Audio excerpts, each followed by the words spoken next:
Welcome to the Lead with Hope podcast. This is a podcast where we talk about what it really means to lead with purpose, resilience, and hope, especially when life feels heavy. If you have been feeling overwhelmed, mentally exhausted, or stretched thin, this episode's for you. Because let's be honest, a lot of people are out there functioning, but not necessarily flourishing. Before we get started, I want to thank our legacy partner, Craig Williams, founder of Conversary. At Spark Hope, we believe story matters because story shapes how we lead, how we connect, and how we show up in the world. Conversary helps authors and leaders bring clarity to their story and confidence to their voice so that their brand truly reflects who they are. You can learn more about their work by visiting the link in today's show notes or on the Spark Hope website.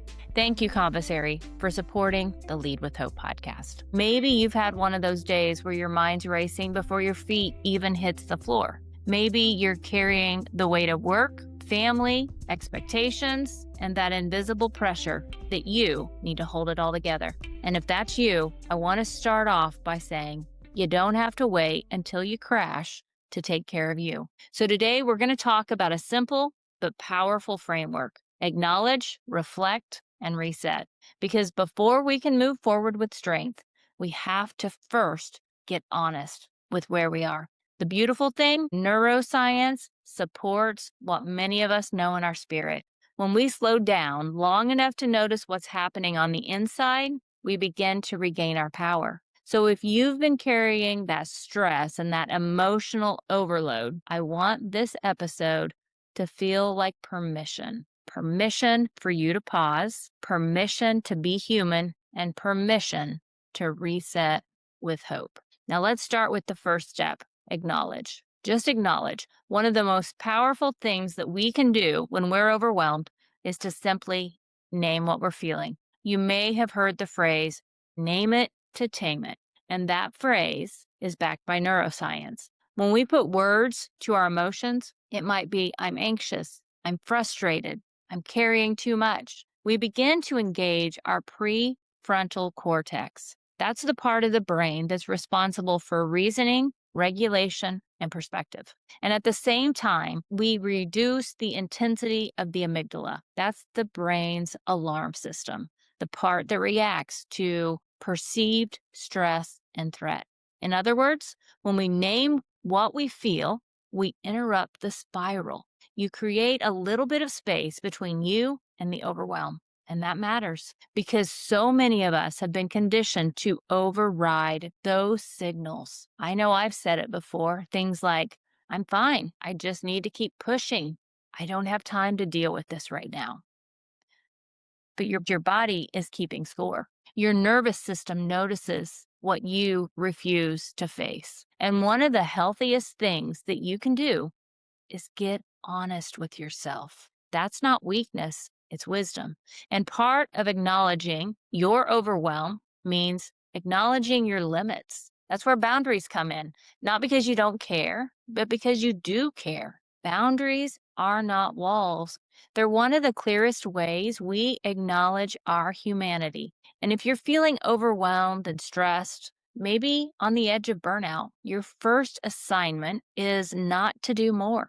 It's to get honest about what's already too much. And once you acknowledge what you're feeling, that next step is to reflect. Ask yourself, what is this stress trying to tell me? What patterns keep showing up in my life? What do I need that I haven't given myself permission to ask for? Reflection is not self-judgment, it's self-awareness. And the best leaders are self-aware leaders. Too often, when we're overwhelmed, we move straight into self-criticism. Reflection sounds different. It asks, what do I need? What has gone unprocessed? Where have I been surviving instead of taking care of my own well-being? Curiosity calms the brain in a way that criticism never will.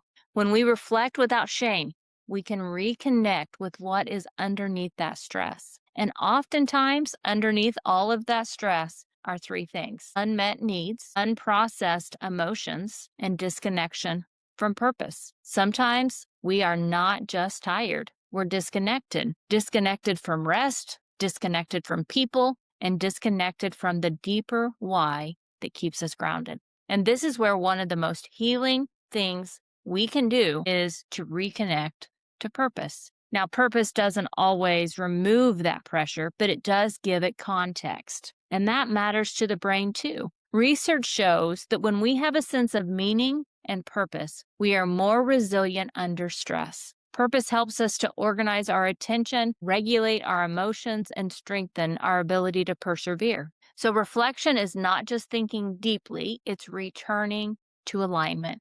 It's asking what is true, what is needed, and what needs to shift. And one more piece here. We need to remember that we were never meant to do this alone. Life is meant to be lived with others. Connection matters. We regulate through relationship. Safe, healthy connection helps us to calm our nervous system.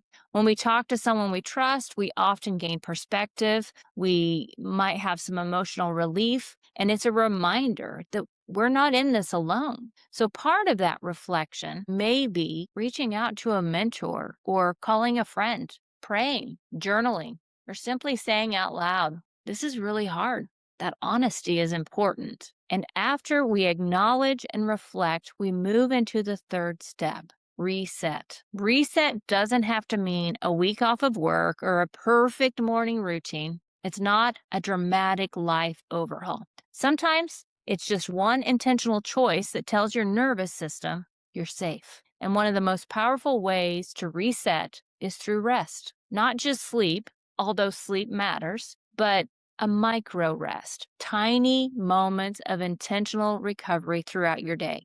Because your brain and your body were not designed to stay on high alert all day long. When we remain under constant stress, our nervous system can get stuck in survival mode, where we're reactive, mentally foggy, emotionally short, and physically exhausted. Small resets matter because it disrupts the stress cycle. Even brief moments of mindfulness or stillness, deep breathing, gentle movement, it can reduce stress reactivity and help calm the amygdala. Over time, these kinds of practices can strengthen areas of the brain associated with emotional regulation, attention, and self-awareness. Let's pause for just a moment because I want to tell you about a partner who truly aligns with the heart of this podcast, Commissary. Here on Lead with Hope, we talk a lot about clarity of purpose, clarity of voice, and clarity of direction. And that's exactly where Commissary comes in.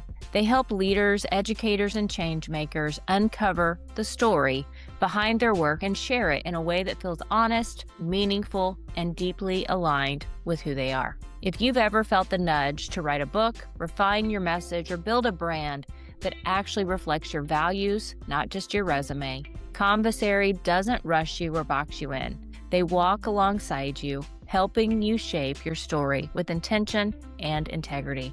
A big thank you to Craig Williams and Commissary for being a legacy sponsor of this podcast and for investing in stories that matter. Because when we share our stories with clarity and hope, real change happens. If this episode's speaking to you, here are 4 small steps you can take this week. First, name it. At least once a day, pause and ask yourself, what am I feeling right now? When's the last time you've really stopped and paid attention to what I'm feeling right now? Write it down. Say it out loud. That honesty will create some clarity. Second, take a micro rest, a small reset practice sometime during the week. It could be 5 deep breaths. It could be a short walk, a 2-minute prayer, a quiet body stretch between tasks. Don't underestimate what small moments can do. Third, set a boundary. Ask yourself, what's one thing I need to stop carrying? And then practice a sentence like, I need more margin.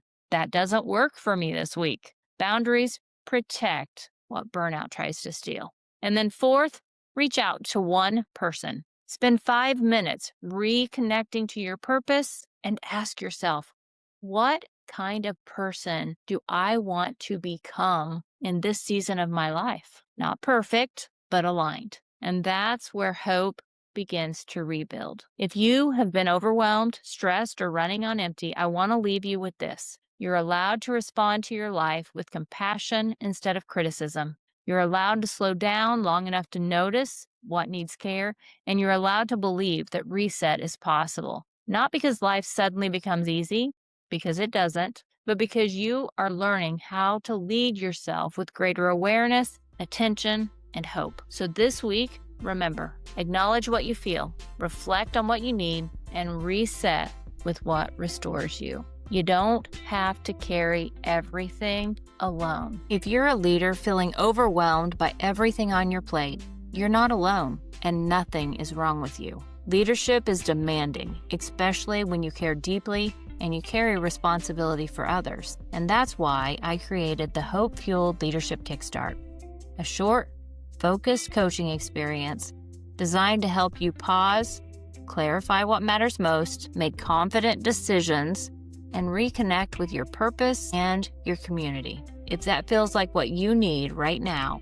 I invite you to visit sparkhopeedu.com and book your free discovery session with me today. You'll also find some resources, some upcoming events, and leadership tools to support you along the way. Most importantly, I'm grateful for you, for the courage you show, the heart you lead with, and the hope you choose, even on the hardest days. Know that I'm cheering for you every step of the way. Thank you for being here today with me on the Lead with Hope podcast. If this episode encouraged you, share it with someone who may need this reminder too. And until next time, keep leading with hope.